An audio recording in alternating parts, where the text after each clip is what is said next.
Okay, so good afternoon, and I'm Frances Rayner, Community Development Manager for Alive West Norfolk, and I'm here today with Nicky Roger.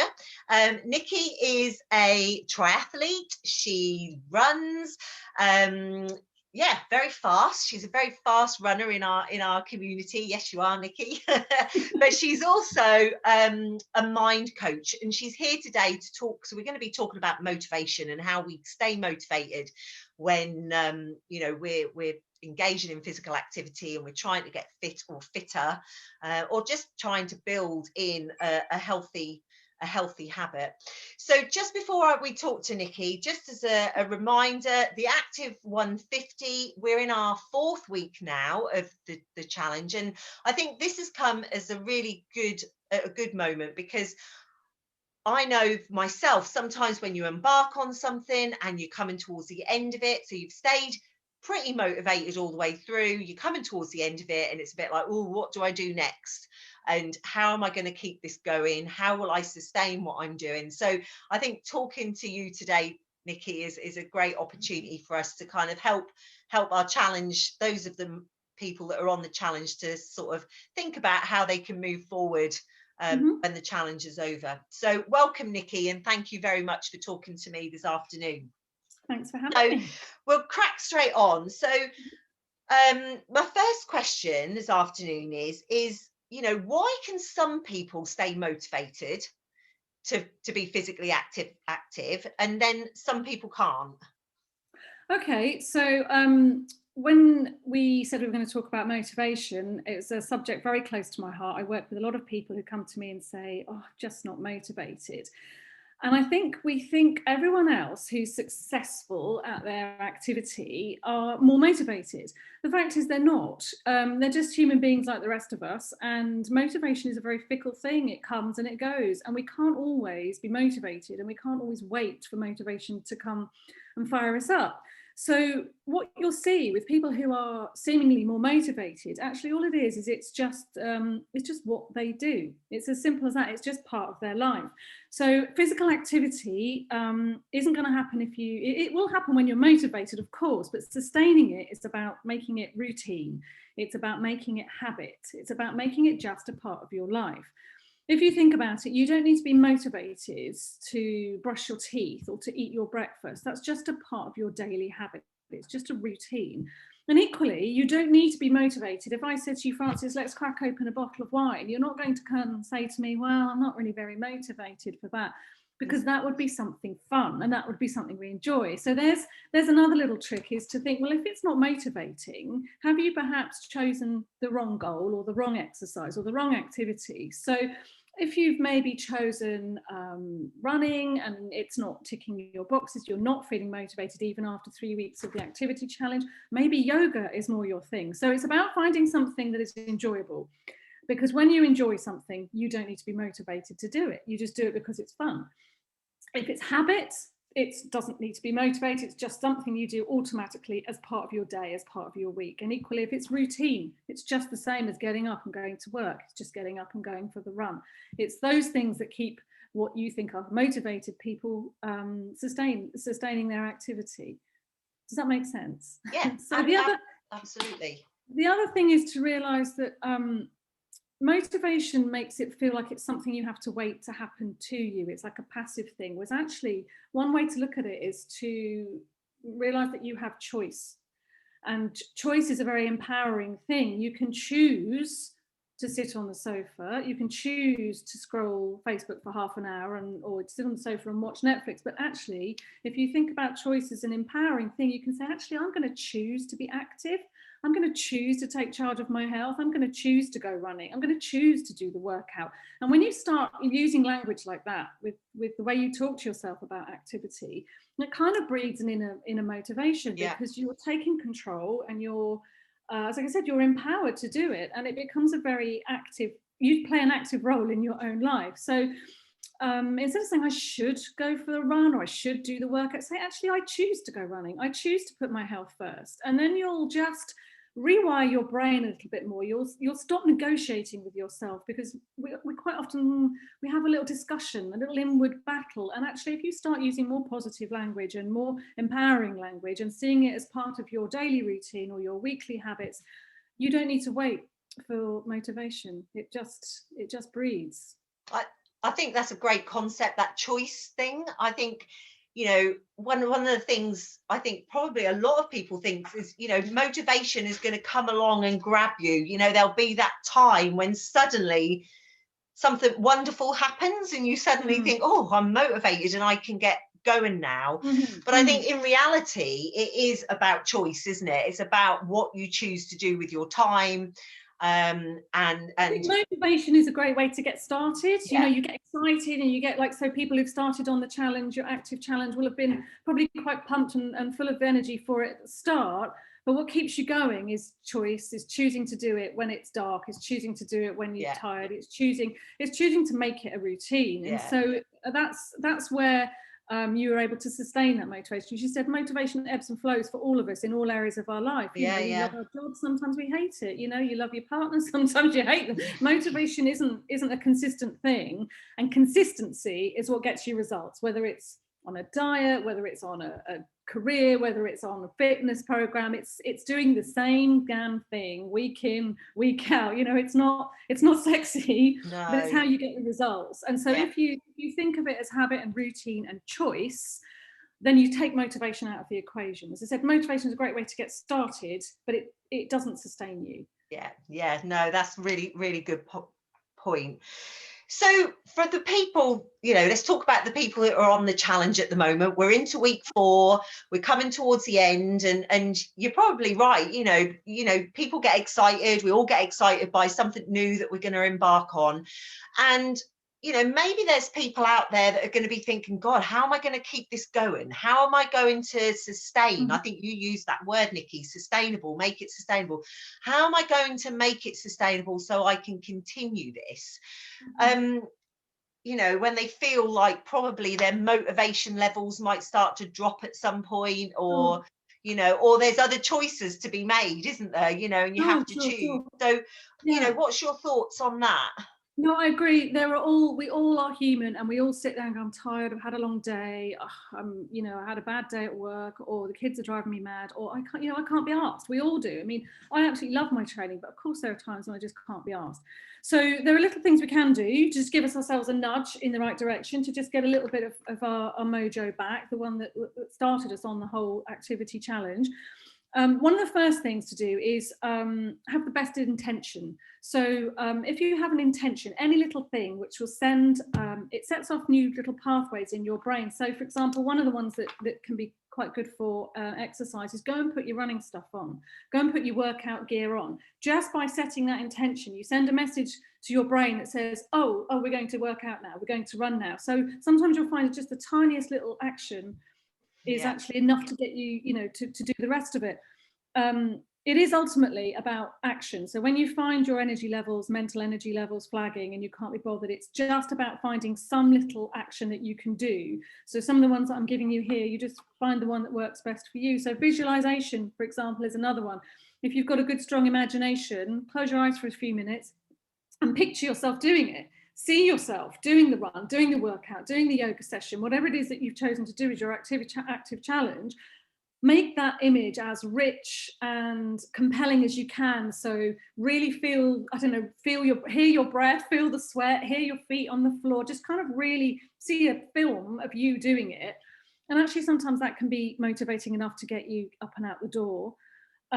Similarly, you can do the same thing with music and images. You know, if you're the sort of person that's pumped up by playing the right track, then do it. You know, just sit and listen to a song for a few minutes that gets your blood pumping. Similarly, look at some pictures.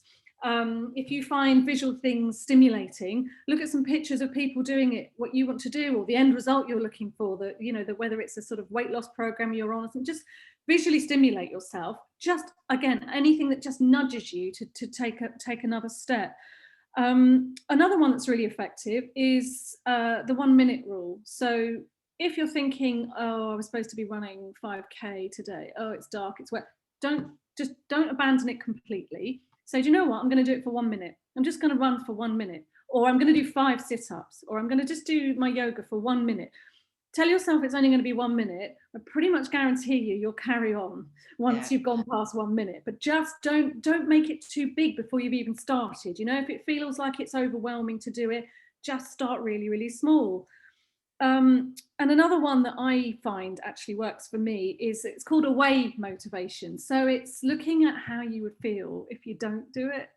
If I don't do the activity, how will I feel? How will I feel physically? How will I feel mentally? Will I feel a bit disappointed in myself? Will I be cross that I haven't done it?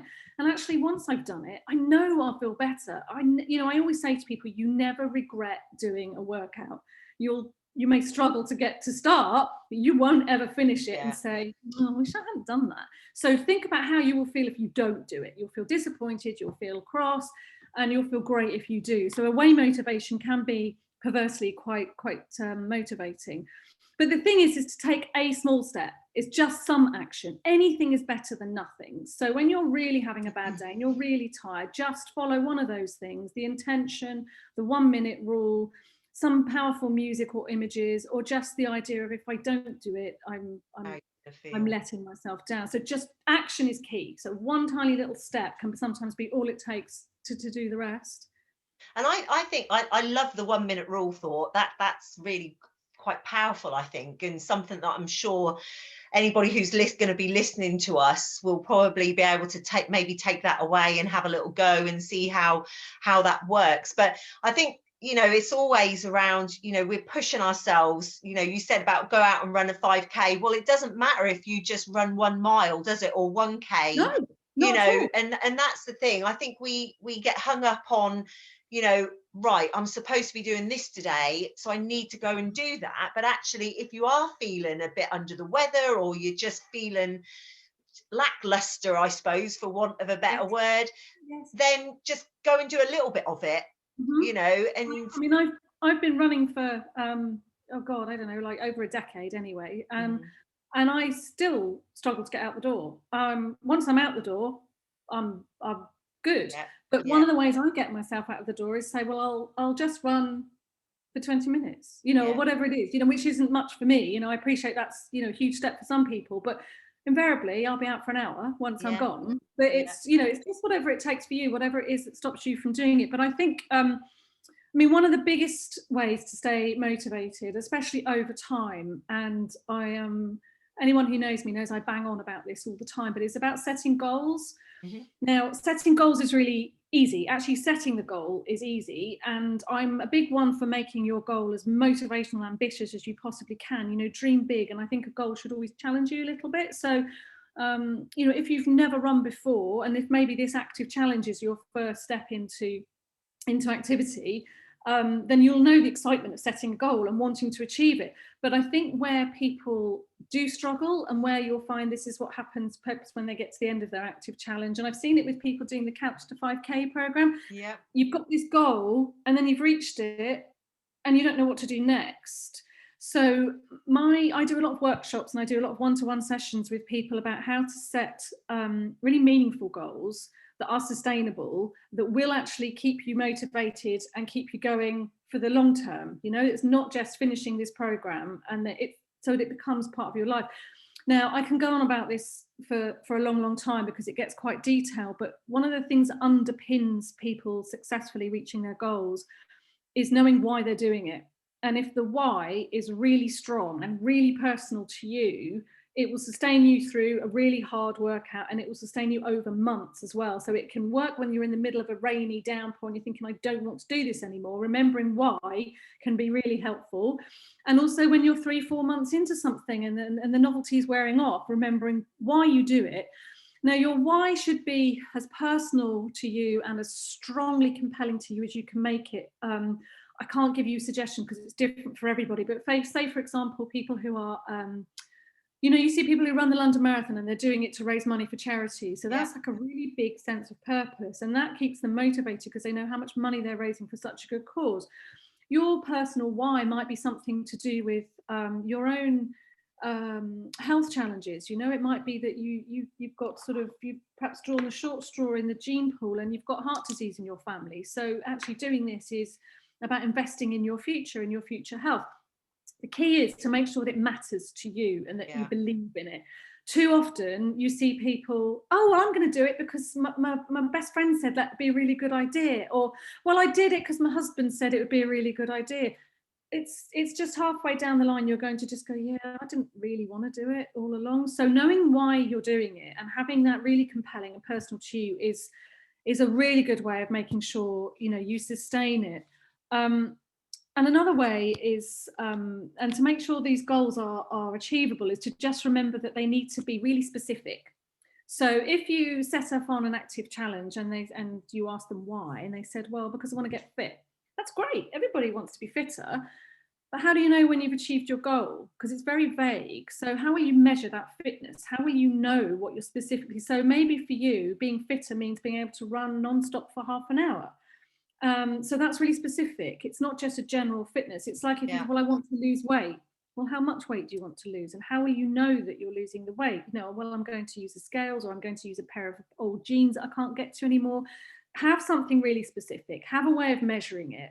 Make sure that it's achievable. So if you've never run before, setting a marathon is a really great goal, but be realistic about when you're going to achieve that. It's probably going to take you a few years to build up your fitness and your run skills to get there. So set lofty goals by all means, but have measurable steps to get there. That's the thing that's key. It's having a goal and knowing the steps you're going to take. It's like setting out on a journey without a map. You know, you don't know where you're going, you don't know how you're going to get there. So they can get really, really detailed, but having a target that you know how to break down into little steps and you know how you're going to measure it and it means something to you is another way of sustaining things when the initial novelty is worn off.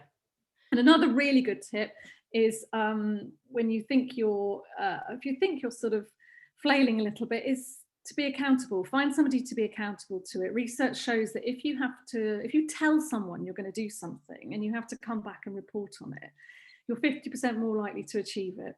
So they don't even have to hold you accountable. But if you just say to your partner or your friend, I'm going to go running later, you kind of do it because it's amazing how mentally that just makes a little shift.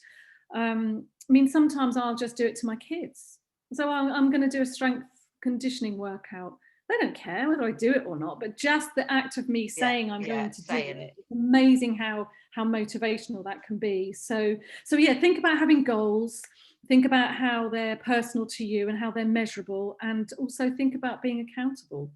Who are you going to report back to? I mean, that whole sustainability, habit building, routines, having something that's sustainable.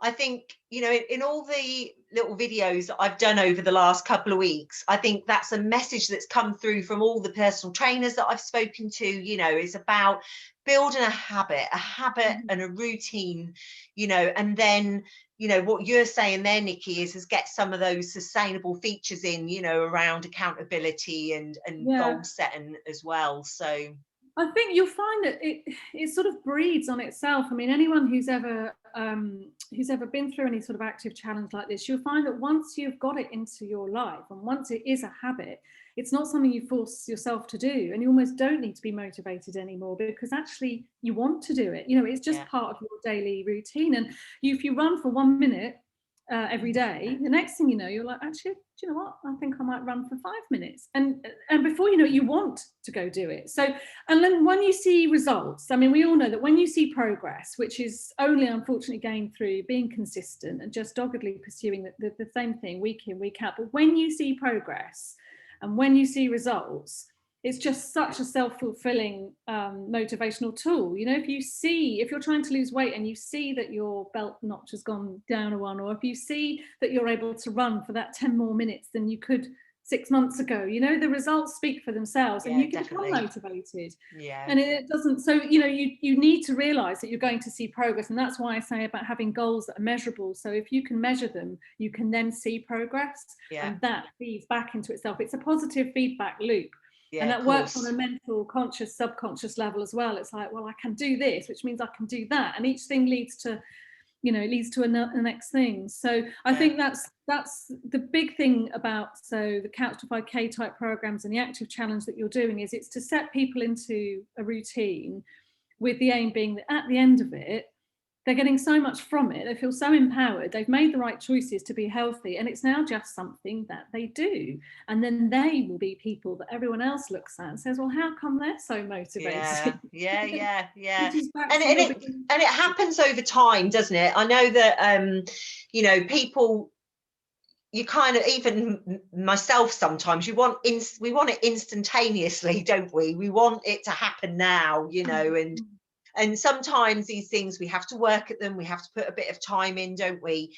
You know, and we just have to be patient. But if what you were saying, Nikki, is about consistency, making the right choices, then the results come. I'm very much in favour of me being excited about it as well. So if your goal doesn't excite you, then find another one, because you're not going to be motivated to do something that isn't floating your boat.